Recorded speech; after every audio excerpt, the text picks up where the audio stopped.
안녕하세요. 황녀의 썰어 토크 시간입니다. 네, 오늘의 황녀 사연은요. 7명의 시누이와 편찮으신 시어머니 앞에서 벌어진 사건으로 인해 소가리를 했지만 결국 모든 걸 시어머님이 해결하게 되었다는 내용의 사연입니다. 사연 읽기 전에 구독과 좋아요, 많은 공유 부탁드릴게요. 간호사로 일하고 있는 두 아이의 엄마입니다. 지금 너무 고민스럽기도 하고 답답한 마음에 어찌해야 할지 몰라 글을 올려봅니다. 급한 부분은 해결이 되었지만 나중 일은 일단 나중에 생각해야 되겠지요. 저는 남편과 결혼한 지 12년째이며 지금까지 쉬지 않고 일을 해왔으며 남편도 열심히 직장 생활하고 있습니다. 또 저희는 홀 시어머니와 함께 처음부터 함께 합가해서 살고 있고요. 남편은 1남 7녀 중 막내 아들이며 남편 위로 누나들이 7명이나 있습니다. 저희 시어머니 아들을 낳기 위해 쉬지 않고 애를 낳으셨다고 합니다. 손이 귀한 집에 아들이 안 생기니 생길 때까지 그냥 계속해서 애를 낳으신 거예요. 저는 처음에 그 얘기 듣고 조금 이해 안 가는 부분들이 있었지만 그런 집들이 예전에는 많이들 있었다고 시어머니와 저희 엄마에게도 들었습니다. 그러니 남편이 얼마나 귀하게 자라왔다는 걸 그 누구보다 알기도 하고 보기도 해왔고 살아오면서 많이 들어왔지요. 그렇다고 남편이 본인만 아는 아나무인은 아니거든요. 저에게도 잘하고 아이들에게도 잘하고 누나들 말도 정말 잘 듣고요. 가정에서나 밖에서나 모두에게 예의 바른 사람입니다. 그러기에 제가 처음 결혼할 당시 합가를 하자고 했을 때 정말 싫기도 했고 1년이라도 신혼을 즐기고 싶었지만 홀 어머니 홀로 두고 따로 살 수 없을 것 같다고 해서 저는 그런 남편 믿고 마음이 따뜻해서 모든 걸 오케이 했던 거고요. 시어머니 체격을 보면 그렇게 키가 크거나 살집이 있지도 않으시거든요. 그 작은 몸으로 애를 8명이나 낳아서 키우셨으니 얼마나 힘드셨고 고생이 많으셨겠어요. 저희 시아버지는 저 결혼하기 몇 년 전에 지병으로 돌아가셔서 얼굴은 한 번도 뵌 적이 없었어요. 어머니가 저희 남편 낳으시고 곧바로 아버님께서는 사우디로 일을 하러 가시고 어머니 혼자 애들 8명을 키우셨으니 그 얼마나 고생했으리라 짐작이 가기는 합니다. 그렇다고 누나들과 남편을 차별해 키우지는 않았다고 합니다. 모든 걸 평등하게 키우시기는 하셨지만 제일 큰형님과 셋째 형님이 철이 빨리 드셔서였을까요?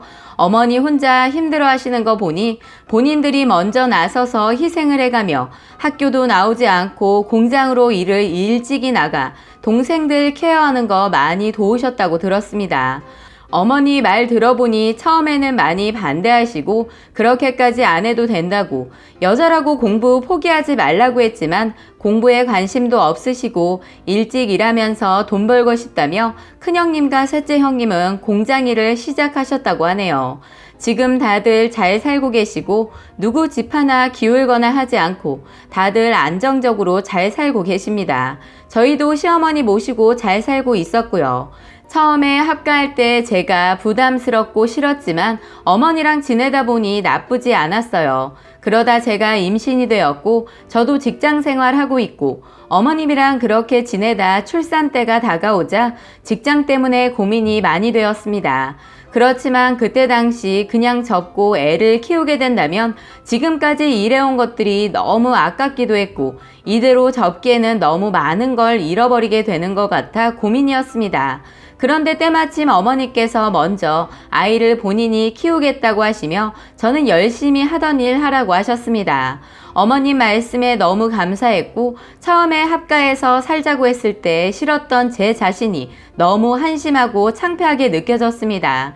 그렇게 저는 아이를 낳고 직장으로, 어머님은 집에서 아이들 돌보셨습니다.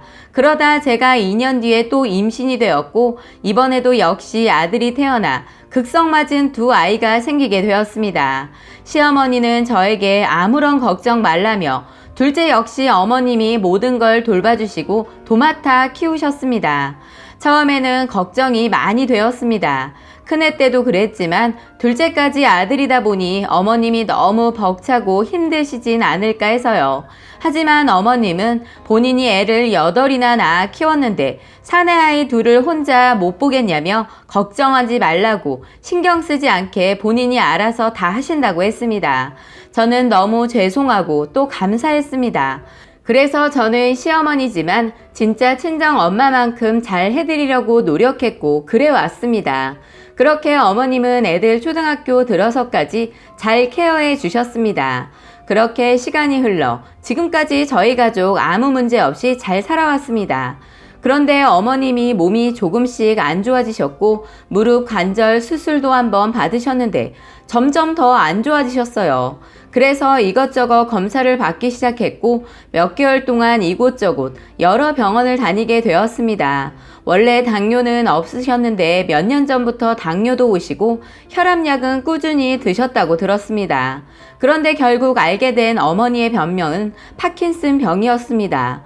저도 병원에서 일하니 아는 병이었고 아주 자세히는 몰라도 대충 어떠한 증상들이 있다는 것은 알고 있었습니다. 이게 급격히 빨리 진행이 되는 사람도 있고 서서히 진행이 되는 사람도 있다고요.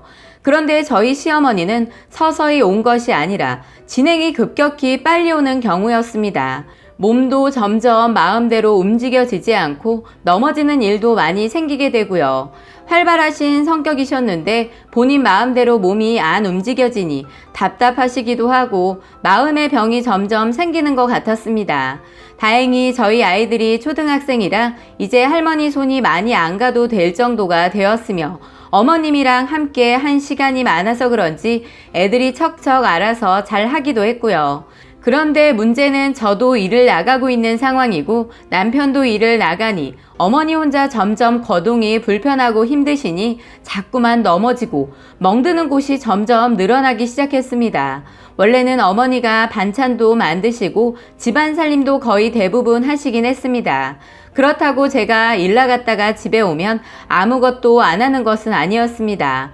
저도 최대한 집에 오면 집안일 할 수 있는 것들은 제가 다 해왔고요. 어머님 이렇게 되시고 나서는 제가 새벽같이 일어나 반찬도 다 해놓고 나가고 빨래도 다 해놓고 저녁에 와서 밥 차리고 남편도 집에 와 같이 돕고 합니다. 그런데 문제는 어머님 몸 상태가 점점 더 빨리 진행이 되더라고요. 좋다는 병원에 가서 알아보기도 하고 수술하는 경우도 있다고 해서 그것도 알아봤는데 그것도 적합한 경우여야지 할 수 있다고 했고요. 이렇게 어머님이 집에 있을 때 다치는 일이 생기니 온 가족이 점점 힘들어지고 죄송하고 답답하고 너무 힘들어지더라고요. 어머님이 아파하시는 모습을 보니 너무 마음이 아프고 무너지는 것 같았고요. 남편도 그런 어머니 보니 얼마나 힘들면 눈물을 보이더군요. 그렇게 어머님 때문에 형제들끼리도 이런저런 방안을 마련해 보려고 노력하고 많은 대화를 했습니다. 그러다가 누구 입에서 나왔는지는 모르겠지만 결론은 요양원 말까지 나오게 되었고요. 저는 사실 요양원은 상상도 해보질 못했었고 그런 마음도 없었거든요. 그런데 몇몇 형님들이 꼭 제가 바라는 것처럼 말을 하시더라고요. 저는 사실 제 마음과 지금 현재의 상황을 그대로 말씀드리기는 했습니다. 저도 일을 나가고 있고 당장 일을 그만둘 수 있는 상황도 아니다. 그렇다고 애아빠가 일을 그만둘 수 있는 상황도 아니다라고요. 저희가 어머님 모시면서 작은 집에서 시작했지만 현재 대출받아서 집 장만했거든요.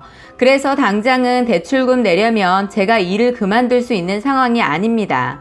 그렇다고 저희 결혼할 당시 시어머니한테 저희만 따로 받은 돈이 있지도 않았고요. 결혼하면서 시아버지가 어머님 앞으로 남겨주신 집 하나가 있었는데 그거 팔면서 형제들끼리 나누어 가졌습니다. 그러니 저희만 돈을 받은 것은 아니었어요. 그리고 현재 시골에 땅이 아주 조금 남아있는 상태입니다. 여튼 지금 상황이 이런데 형님들 중에는 일 안 하고 집에서 놀고 먹는 분들이 많습니다. 그렇다면 제 생각은 그렇습니다. 신우들 중에 일을 안 하시는 분이 계시니 돌아가면서 어머님한테 와서 돌봐주시거나 저희 사는 집 근처로 오시면 어떠한지 이런 제 생각들을 내비쳤습니다. 그랬더니 일 안 하고 계신 형님들 중 몇 분이 어떻게 맨날 저희 집으로 와서 어머님을 돌볼 수 있겠느냐, 본인들도 본인들 삶들이 있는데 그렇게 살 수는 없다. 그리고 갑자기 저희 집 근처로 이사를 와서 살 수가 있겠느냐며 굉장히 흥분을 하며 말을 하더라고요. 저는 솔직히 기분이 좋지 않았고 화도 났습니다. 사실 어머님이 아들, 딸 구분 없이 자식들 바르게 잘 키우셨고 그렇다고 아들이라고 편애하거나 그런 거 없이 많은 재산은 아니지만 다 똑같이 나누어 주셨습니다. 저는 그거에 대해 전혀 원망 같은 거 한 적도 없었고요. 그런 어머님이 몸이 안 좋은데 본인들 삶을 운운하면서 말하니 기분이 굉장히 나빴습니다. 그렇다고 제가 당장 형님들에게 어머님 모셔가라고 한 것도 아닌데 제가 꼭 어머님 아프고 몸이 안 좋으니 핑계대면서 어머님 모시기 싫어하는 거 아니냐는 식으로 말하니 더 짜증이 났습니다. 어머님 넘어지셔서 몸에 멍도 많이 들고 했지만 그 딸들 누구 하나 와서 봐주지도 않았습니다.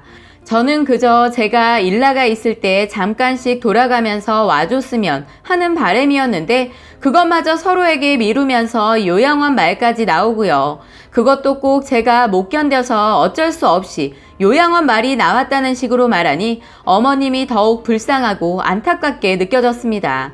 남편도 원래는 누나들 말이라면 무조건 다 듣고 따랐었는데 이번에는 이런 일 겪고 나서는 마음이 좀 돌아선 것 같습니다. 그런데 남편이 확실하게 돌아선 일이 생겨버렸습니다. 시골에 있는 땅은 어떻게 할 거냐면서 둘째 시누이가 운을 띄었다고 하더라고요. 형제들 카톡방이 있거든요. 그랬더니 본인들끼리 하는 말이 그것도 똑같이 나누어서 가져야 하는 거 아니냐. 모든 건 평등하게 해야 한다. 라고 말했다는 거예요. 그래서 남편이 화가 나서 어머니가 현재 이러신데 어떻게 지금 그 땅을 나눈다는 말을 할 수가 있냐고 화를 냈다고 하더라고요. 그런데 제일 막내 누나가 하는 말이 너가 우리 집에 딱 하나 있는 아들이고 지금까지 어머니가 너네랑 살면서 아이들도 다 키워주고 하셨는데 이제부터는 아들인 너가 할 도리를 할 차례라면서 굉장히 냉정하게 이야기를 했다고 하더라고요.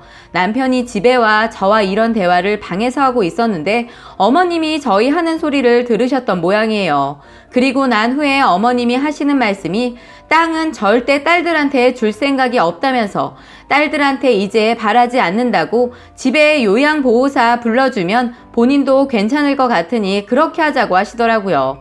그리고 어머님이 저희 하는 소리 듣고 딸들한테 연락해서 퍼부으신 모양이더라고요.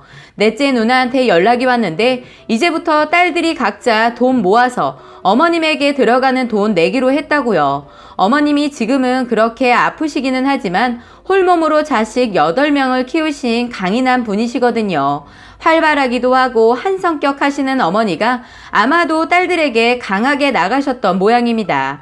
그래서 현재는 제가 일 나가 있을 때는 요양사분이 집에 와 계십니다. 어머님에게 불편하진 않으시냐고 여쭤보니 괜히 저 신경 쓰일까봐 괜찮다고 하시는 것 같습니다. 본인 살림 일절 누구에게 맡기시는 분이 아니시고 원래 처음 요양보호사 생각했을 때 어머님이 결사 반대하셨었거든요. 괜시리 제가 더 죄송하고 이제부터 어머님에게 더 잘해드리려고 노력할 것입니다.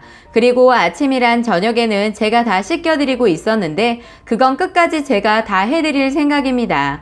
저희 어머님 오래오래 건강하게 저희와 함께 잘 살아갈 것입니다. 라고 사연 올려주셨습니다. 오늘의 사연 여기까지였고요. 많은 공유와 여러분들의 생각이나 느낀 점이 있다면 댓글로 표현해 보시기 바랍니다. 그래, 딸들 본인들 삶들이 있겠지요. 아유.